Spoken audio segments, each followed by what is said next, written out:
Bienvenue dans Esprit d'équipe, un podcast proposé par Team Builders pour vous aider à cultiver une dynamique d'équipe saine. Aujourd'hui, nous allons parler d'un sujet basé sur un article titré 4 façons pour les femmes de nouer des relations lorsqu'elles se sentent exclues au travail. L'auteur de l'article, c'est Brenda Wensil et il y a un second auteur, Catherine Riff.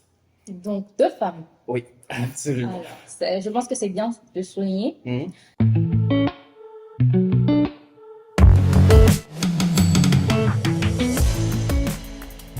Alors, l'article a commencé par un petit exemple pour nous mettre en situation. Alors, l'exemple concerne un homme qui est en cadre, qui récemment assiste à un after-work pour la première fois avec un collègue qui l'accompagne. Alors, quand il arrive sur le lieu de l'after-work, il ne connaît personne. Alors, il est mal à l'aise, il est un peu stressé et tout, et il cherche son collègue dans la foule. Et il voit tout le monde se connaît, tout le monde a une petite ambiance, donc il n'est pas très à l'aise. Finalement, il rencontre son collègue, il s'assied à une table et là, il est déjà un peu plus confortable, à son aise, il commence à prendre un peu ses repères. Et il remarque que dans cet événement d'after-work, où il y a 35 personnes, il n'y a que 5 femmes. Et que ces 5 femmes-là ne sont pas intégrées, c'est-à-dire elles ne passent pas inaperçues parce que ce sont des femmes. Pourtant, ça se voit qu'elles se dirigent comme avec certaine aisance, donc ça fait déjà, elles sont habituées à la sorte dont elles connaissent des gens, mais elles se démarquent quand même énormément. Alors que lui, même si c'est sa première fois, parce que c'est un homme, maintenant qu'il est tranquille et tout ça, il passe.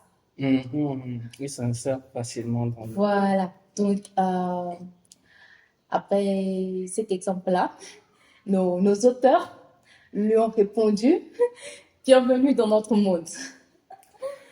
En tant que femme cadre, il est parfois difficile pour nous de nous intégrer, mais nous devons néanmoins être présentes dans cette salle. Ok. Toi, tu es un homme, hein, donc on va entendre ce que tu as à dire. Bon, écoute, c'est une mise aux bouches. C'est une mise aux bouches, on ne va pas se le cacher. Dans le monde professionnel, les événements comme celui-là, celui de l'afterwork, c'est vrai qu'il est assez rare de voir des femmes, ou en tout cas, si on les voit, déjà comme dans ton exemple, elles sont très peu nombreuses et participent relativement peu, si on veut. Donc, en réalité, c'est pas moi qui devrais donner mon avis sur l'observation, c'est un peu toi, parce que toi, tu es une femme.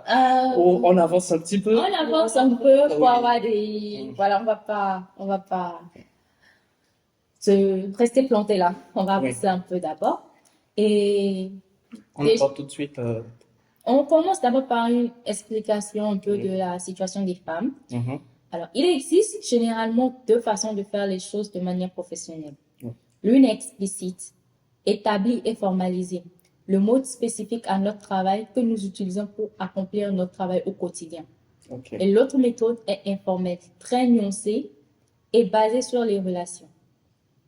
Si les deux méthodes sont importantes, nous allons constater dans notre travail de coaching de femmes cadres qu'elles ont beaucoup plus de mal que les hommes à tirer parti des situations de réseautage informel. Ok.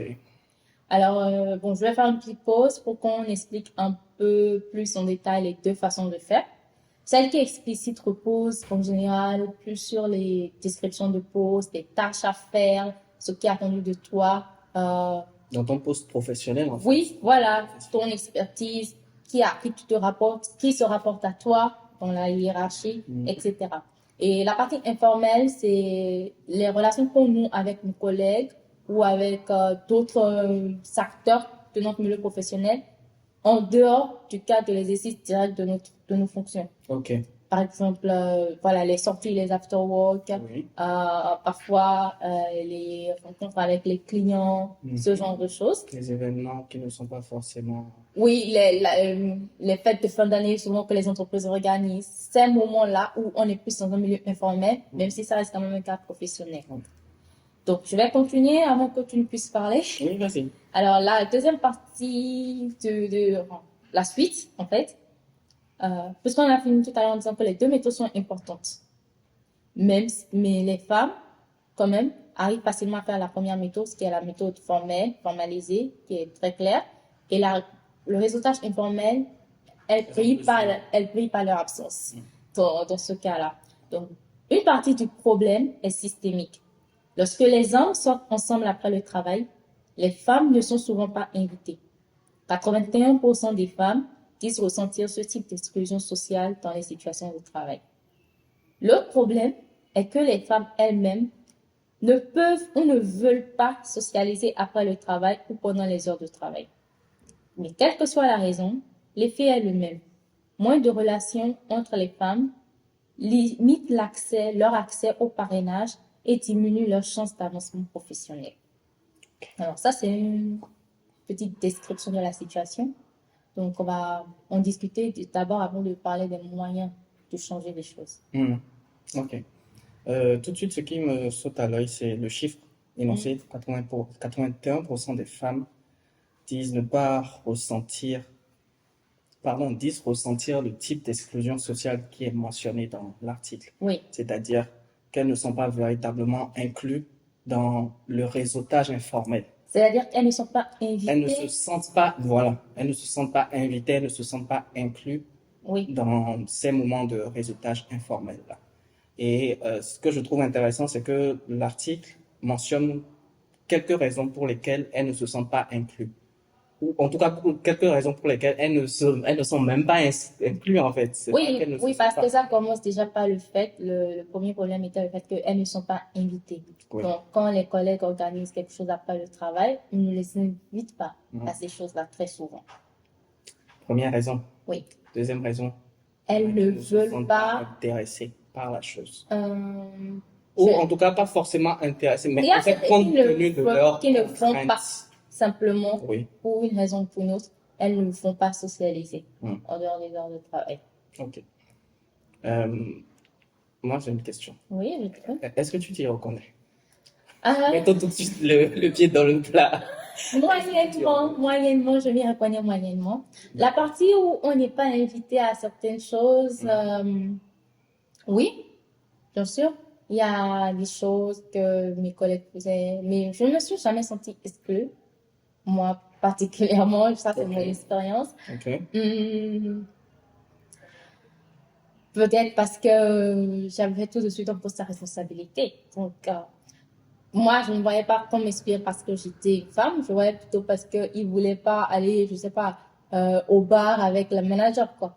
Avec la chef d'équipe. Moi, je voyais plus dans ce sens-là. Ils veulent aller entre eux. Ils ne veulent pas inclure leurs responsables. Voilà. Et de temps en temps, quand c'est un truc un peu plus structuré ou quoi, ils vont m'inviter. Donc, je n'étais pas invitée à chaque fois, mais je n'étais pas exclue à chaque fois. Donc, je ne me sentais pas exclue. Parce que on parle du concept aussi, ils vont dans un bar le soir ou qui veut dans un endroit un peu moins, on va dire, qui fait un peu tâche quand même, où les choses peuvent déborder. Ils préfèrent pas. Attends, nomme les endroits dont tu parles. Donc, je sais pas, un bar, une boîte de nuit, ils vont préférer quand même que le chef d'équipe ne soit pas avec eux. Surtout si le chef d'équipe est la seule personne du sexe féminin dans l'équipe. Je comprends. Ils vont préférer ça. Et maintenant, si on va juste dans un restaurant, faire un repas ou voilà, un lieu qui peut être un peu famille, un décor un peu plus, voilà, il n'y a pas de problème, oui, je serai invitée. Maintenant, il y a la partie où ils ne peuvent pas socialiser. L'exemple, la situation qui est décrite dans cet article, c'est beaucoup les femmes qui ont une famille, qui, à la fin de la journée, veulent rentrer s'occuper de leur famille, passer du temps avec leurs enfants. Elles n'ont pas forcément envie d'aller encore passer 2 heures de temps au bar du coin avec les collègues. Ce n'est sur la liste des priorités, on comprend très bien pourquoi. Ce n'est pas ça qui vient en premier. Moi, je n'étais pas mariée, je n'avais pas de famille, donc j'avais le temps de sortir avec mes collègues après le travail. Peut-être ça aussi, ça joue. À ton avis, les femmes qui se retrouvent dans cette situation-là, à ne pas pouvoir participer aux événements informels, si on veut, enfin, au réseautage informel, tout événement, toute activité comprise, est-ce que c'est par choix ou un petit peu par contrainte? Je veux parler spécifiquement de celles qui ont une famille, qui ne peuvent pas véritablement y participer. Ça reste un choix. Parce que tout dans la vie est un choix. Ces femmes-là, quand elles ont eu leur enfant, elles auraient pu décider d'arrêter de travailler. Elles ont posé le compte et choisi la situation qui leur convient le mieux pour continuer de travailler et gérer cet équilibre de vie de maman et vie de professionnelle. Donc, De la même chose ici, comme je dis, elles font une échelle. Moi, parce que c'est comme ça que je fonctionne. On fait une échelle de priorité. Je dois aller à l'afterwork avec les collègues et je dois aller avec ma fille qui est en récital ou un truc comme ça de musique et tout ça. Qu'est-ce qui est la priorité? C'est ma fille qui est la priorité. Parce que ma fille dépend entièrement de moi. Voilà, je suis responsable d'elle à 100% jusqu'à présent. Donc, ma fille est ma priorité. C'est dans ce sens-là que moi je dis que c'est un choix. Il y a des parents qui négligent leurs enfants pour participer plus à la vie professionnelle. Il y a des femmes qui font ce choix-là. C'est pour cela que je dis c'est un choix. Et chacune fait le choix pour elle par rapport à ce qui lui correspond le mieux. Tu es de ceux donc, qui estiment que euh, si tu fais un choix, tu sacrifies d'une certaine façon euh, un aspect de ta vie. C'est-à-dire que Forcément, si puisqu'on tu... ne peut pas tout avoir. Maintenant, ce que moi je dirais, on va probablement voir plus loin des manières de faire, c'est que ces femmes-là utilisent leur situation pour créer un résultat. Il ne faut pas se dire que, ok, tout le monde se retrouve après le bar et tout ça, le soir, après le bar. Moi, je suis une jeune maman, je veux rentrer m'occuper de mon enfant, je veux pas aller au bar. Mais alors, il faut créer une autre situation qui va être plus compatible avec ce que toi tu pourrais Donc, ce que faire. tu veux dire, c'est que on est d'accord avec les auteurs, pardon, que le réseautage informel, ça aide à Oui, prospérer dans sa vie professionnelle. bien sûr, ça est important. Maintenant, si tu ne peux pas participer aux événements, aux activités informelles qui sont organisées par les professionnels en général, il faut quand même que tu trouves le moyen. L'idée, c'est justement que c'est informel, donc ça peut être tout. Ce n'est pas que c'est clair que ça doit être sortir au bar le soir. On est d'accord. Voilà, ça peut être tout et n'importe quoi. On est d'accord. On va voir plus loin avec nos propres exemples lors de la discussion, différentes manières de créer un petit réseau à soi dans son entreprise. Je crois qu'il est temps même de s'y mettre tout de suite. Alors, on va continuer en parlant tout de suite du premier moyen que les femmes peuvent utiliser. Alors, on va dire tirer parti des normes informelles. Votre lieu de travail a-t-il une culture du café? Les gens jouent-ils aux cartes ou boivent-ils un verre ensemble après les heures de travail? De la même manière, examinez les réseaux sociaux intersilos qui sous-tendent votre organisation. Alors, quand moi j'ai vu cet article, j'ai vu réseaux sociaux intersilos, j'ai dit c'est quoi cette histoire? Alors, j'ai essayé donc de chercher et donc je vais vous donner une définition un peu plus explicite de ce que c'est qu'un réseau social intersilo. Alors, c'est un réseau qu'on crée avec différentes personnes à travers les différents services qu'on a dans notre entreprise. C'est-à-dire que, par exemple, on a dans les entreprises, il y a souvent plusieurs services. Un service de la communication, un service de comptabilité, un service des ressources humaines, un service informatique, un service technique et autres services marketing. Ah, ça c'est la communication. Service client. Il y a énormément de services. Et en général, on a ce regroupement, on a les équipes qui sont dans le même service, qui sont souvent ensemble. Genre, tous les comptables traînent ensemble, tous les informaticiens traînent ensemble, tous les marketeurs ensemble, etc.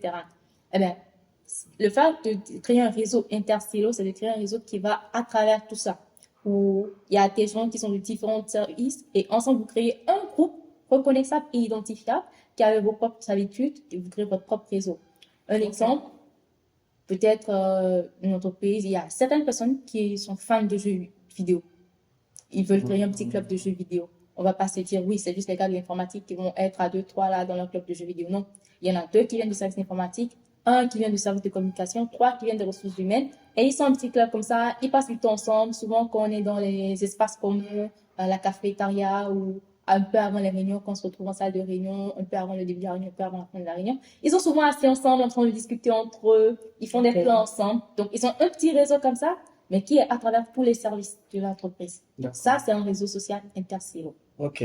Pour donner un autre exemple, en revenant aux femmes, elles pourraient par exemple s'entendre pour aller ensemble dans une salle de sport pour suivre des cours spécifiques. Aérobic, je dis n'importe quoi. Mais oui, exactement. Pas que les femmes, hein, pas forcément que les femmes. Justement, parlons des femmes et aussi revenons à l'exemple de la jeune maman qui ne pouvait pas aller au bar. Oui. Peut-être qu'ils sont 2, 3, 4, 5 jeunes mamans dans l'entreprise à travers les différents services. Donc, alors, elles organisent une activité entre elles qui est compatible avec leur rôle de maman. Peut-être le samedi matin, aller au parc ensemble. Très intéressant.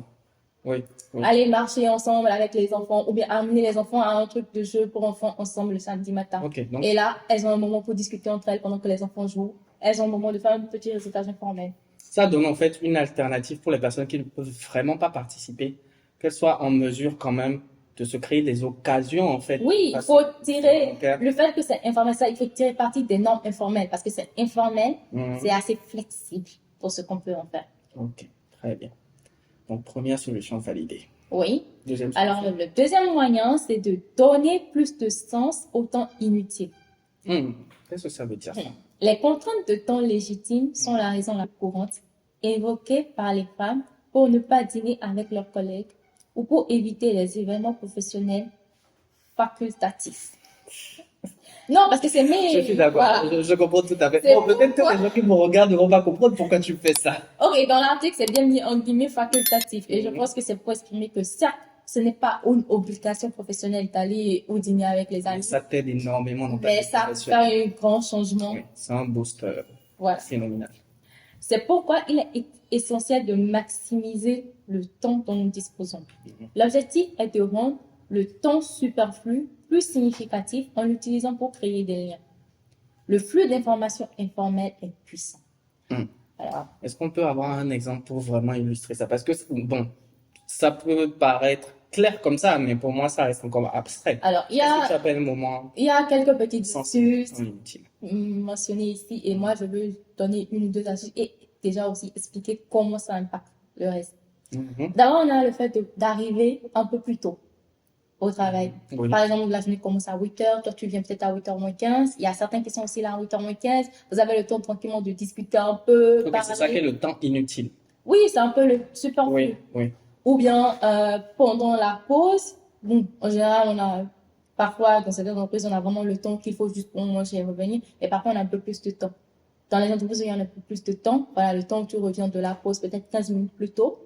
Il y a certains aussi qui sont là 15 minutes plus tôt, voilà, pour discuter un peu de tout et de rien. Ok.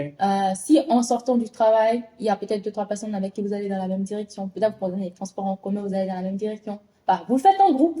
Et pendant ce trajet, vous parlez. Ou bien il y a quelqu'un que toi, tu as un moyen de transport, tu peux avancer quelqu'un peut-être de 5 minutes. Vous pouvez sur faire son du congé. covoiturage. Voilà. Ça crée des moments où vous pouvez discuter, partager des choses. Et de là, ça crée aussi un petit réseautage qui se forme. Et quand tu as ta petite routine comme ça, où, je sais pas, j'arrive 15 minutes le matin, je parle un peu avec ceux qui sont déjà là, je connais un peu tout le monde, je fais peut-être un peu le tour dans l'entreprise, je dis bonjour à tout le monde. Créer des connexions comme ça. Voilà. Et quand vient peut-être le moment où moi, je dois présenter un projet, une idée, et que je viens avec une prochaine mon idée, oh, ces gens-là, ils peuvent mettre un nom sur mon visage, ils savent déjà que je suis, ils ont déjà un biais positif envers moi. Oui, oui, totalement. Et donc, mes idées sont plus vite reçues. On dit déjà, oh, elle est aimable, elle est sympa, elle vient tout le temps dire bonjour. Donc, il y a déjà un certain préalable, une prédisposition positive par rapport à moi en général. Donc, si mon idée en plus, elle est bonne, il y a moins d'accro, il y a personne qui va essayer qui va être frileux parce qu'ils sont déjà très ouverts envers moi. Et donc, je vais avoir des réponses plus vite aussi si j'envoie un rapport. Je demande un rapport, je demande un avis. Par exemple, si j'ai besoin d'une information et que le circuit normal, c'est que je dois faire une demande ici et on va envoyer à tel service. Moi, avec mon petit réseau informel là, je connais X dans le service, je vais dire, ah, tu sais, j'ai besoin de telle information, tu peux m'aider, j'ai ça dans la minute. Tu n'as même pas eu besoin d'aller au bar avec les gens. Voilà. Tu as simplement tiré profit des moments où tu n'es pas véritablement en train de travailler pour créer des connexions véritables avec les gens. Ouais. Solution numéro 2 validée. On passe au 3. Alors, le 3, ça dit, faites comme vous le souhaitez. L'établissement de relations n'est jamais une proposition universelle. Ne vous embêtez pas à apprendre à jouer au tennis si ce n'est pas votre truc. Choisissez ce que vous aimez. L'opéra, les jeux de ballon, les dégustations de vin, les restaurants branchés. Invitez quelques collègues pour vous amuser. Le faire comme vous le souhaitez vous met plus à l'aise et permet aux gens de vous connaître d'une manière qui peut changer la façon dont ils vous perçoivent. Je trouve que ça, c'est vraiment important parce que jusque-là, on est en train de parler de choses qui ne parlent peut-être pas à ceux qui nous écoutent. C'est-à-dire, on a cité des activités ou des alternatives avec lesquelles les femmes, en l'occurrence, ne se sentent pas forcément à l'aise, peut-être. Je pense qu'on va commencer par le fait que la plupart des activités qui sont associées à l'afterwork ne sont pas des activités typiquement féminines.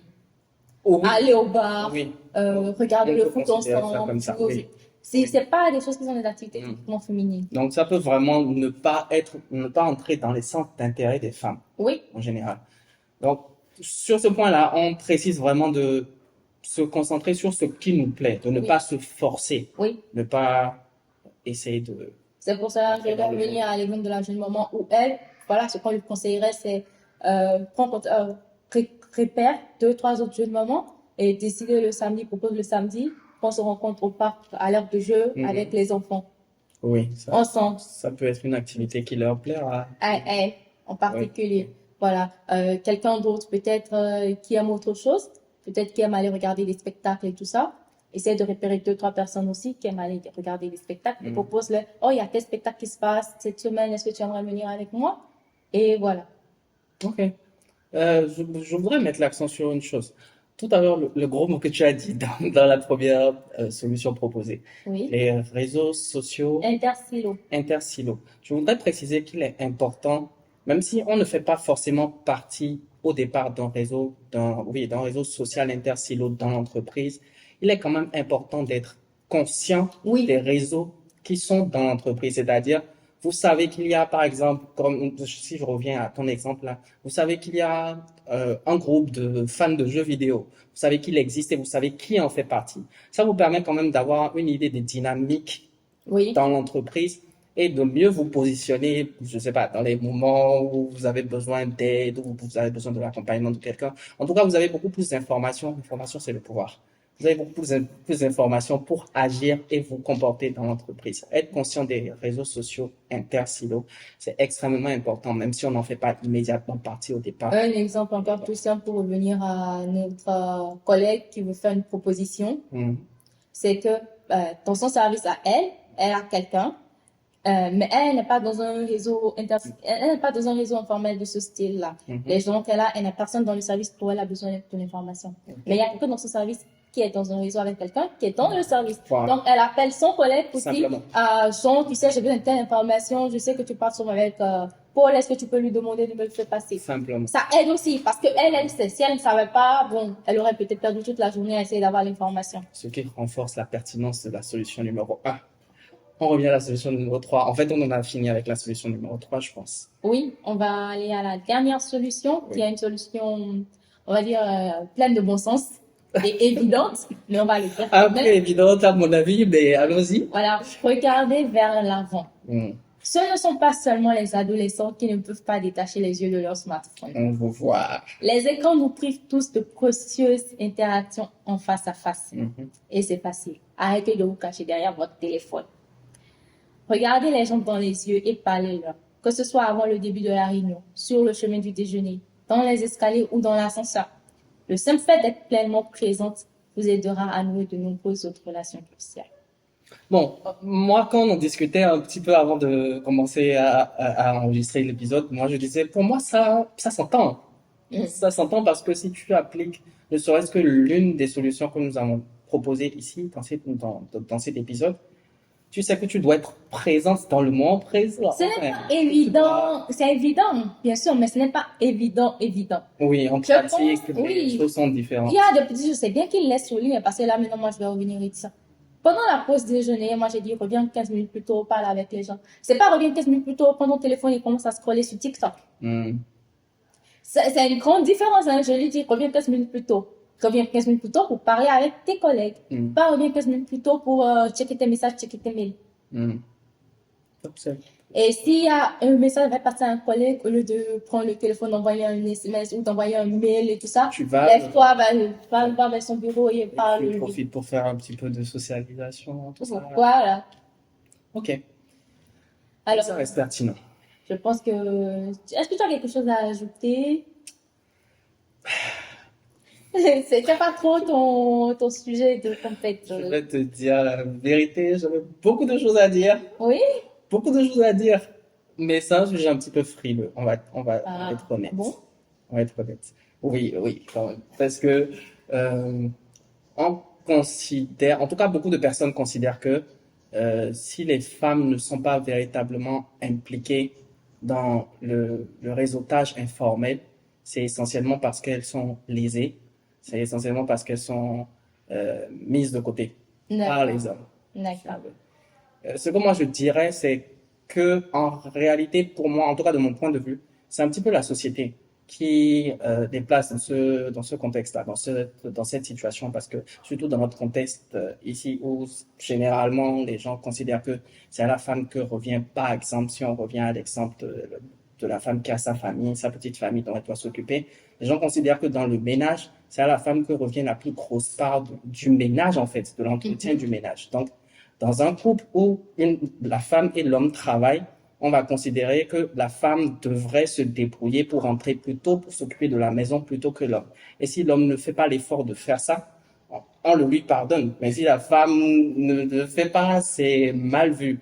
Et du coup, j'ai du mal à me dire que c'est vraiment volontaire de la part des femmes de ne pas s'intégrer ou de ne pas participer aux activités informelles. On a parlé du fait que le problème est systémique. Tu reviens à ça. Moi, j'irais même encore beaucoup plus loin en disant que le monde du travail, le monde professionnel tel que le connaît aujourd'hui n'est pas fait pour les femmes. Il n'a jamais été créé avec l'idée de confort des femmes ou de la manière dont les femmes... Et quand tu y penses, c'est vrai. C'est basé sur la manière dont les hommes fonctionnent. Donc déjà, à partir de là, il y a un certain... C'est pour cela aussi que les femmes ont plus de succès en fait quand elles sont dans les professions libérales, du commerce, les entreprises, où elles sont... où les emplois du temps sont beaucoup plus flexibles et gérables. Ça correspond beaucoup mieux à comment une femme fonctionne naturellement. Qu'elle soit célibataire ou qu'elle ait une famille, c'est pareil. Il y a on va dire, le cycle temporel de la femme est différent du cycle temporel de l'homme. Et par rapport à ça, comment on fonctionne dans les entreprises est vraiment calqué parce que pendant longtemps, ce sont les hommes qui devaient aller travailler quelque part et pas les femmes. Donc, le monde professionnel tel qu'il est vraiment conçu, basé sur le cycle temporel de l'homme, comment les hommes fonctionnent et ce qu'ils aiment faire. On a bien mentionné les activités d'after work sont vraiment des choses qui sont de l'intérêt masculin en général. Bon, ok. Donc, l'idée ici, selon moi, c'est juste montrer que ce n'est pas apprendre, je sais pas, un marteau et casser le système et comme les féministes aiment bien nous le dire. Ce n'est pas ça. Il y a de la nuance. La nuance commence par identifier exactement d'où viennent les problèmes et apporter des alternatives à ces choses. C'est pour cela, moi, je disais, par exemple, tu es une jeune maman, tu veux vivre ta vie de maman à fond et tu veux aussi vivre ta vie professionnelle à fond. Moi, je suppose qu'il n'y a pas besoin de faire un compromis pour ça. Mais il faut trouver le moyen de concilier les deux. Et dans ce sens-là, voilà. Parce que des femmes qui sont mères de famille accèdent parfois à des postes managériaux. De responsabilité. Alors, quand tu fais ton petit réseau intersilo de jeunes mamans dans le parc ou tout ça, il y a les chances que tu aies ton N+1 ou N+2 qui est dans ce réseau-là, avec qui tu peux réseauter. Donc, clairement, en fait, ce qui est important de faire ressortir dans cet épisode, c'est que la fatalité, il ne faut pas s'y abandonner. Non, il faut juste regarder les choses. Des alternatives. Oui, il faut maintenant apporter notre touche féminine à ce monde qui est conçu plus pour être masculin. Ok. Et là, on a 4 outils dont on peut se servir pour aller vers cela. Définitivement, pour moi, ça ne s'adresse pas qu'aux femmes, en fait. Ça s'adresse à tout le monde. Parce que, par exemple, une personne introvertie va te dire qu'elle n'arrive pas à participer à ce type d'événement également. Mais c'est des conseils. Les conseils qu'on a donnés là peuvent s'appliquer également. Oui, et tout pour une personne introvertie, les jeux vidéo en ligne, c'est un bon filon pour cette personne-là, pour établir, parce que tu n'as pas besoin de sortir de chez toi, vous pouvez tous vous connecter et travailler et faire. C'est un bon filon pour cette personne-là plutôt que d'aller dans un bar le soir. Cet épisode n'est pas que pour les femmes, en fin de compte. Si vous avez du mal à participer aux activités informelles, en tout cas qui participent à votre évolution professionnelle dans votre vie professionnelle en entreprise, trouvez des moyens, trouvez des alternatives, soyez créatifs. Tout simple, tout bête, que j'ai entendu une connaissance raconter. Comment elle a créé un club de thé sur son lieu de travail. Un club de thé? Oui, elle est une accro du thé, elle aime les thés, elle aime les tester de nouvelles saveurs, de nouvelles variétés, elle aime ça. Elle venait toujours avec sa petite tasse, avec son thé particulier. Une collègue demande, non, c'est quoi? C'est du thé, tu vas goûter. Petit à petit, elles ont créé un petit club, elles ont acheté ensemble, tu vois, elles se cotisaient entre collègues, elles ont acheté une bouilloire électrique pour le bureau. Elles ont un petit coin qu'elles ont aménagé avec les différents thés, avec les différentes tasses. Et chaque mois, chacune doit apporter une nouvelle variété, une nouvelle saveur à découvrir aux autres. Et elles viennent tous les matins, peut-être une demi-heure avant l'heure. elles se mettent là, elles font le thé, elles discutent un peu. Ah, ouais. Et après, chacune va à son poste de travail et ainsi de suite. Comme quoi, il y a moyen de faire. Et parce qu'on sait, oh, il y a le club de thé, tu viens, tu es intéressé au thé, tu te rends au club de thé tranquillement.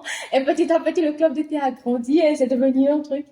Et quand, je me rappelle, en fait, l'histoire que j'ai entendue, c'est quand on était allé en télétravail, justement pendant la pandémie, elle dit, le truc qui me manque le plus, c'est le club de thé.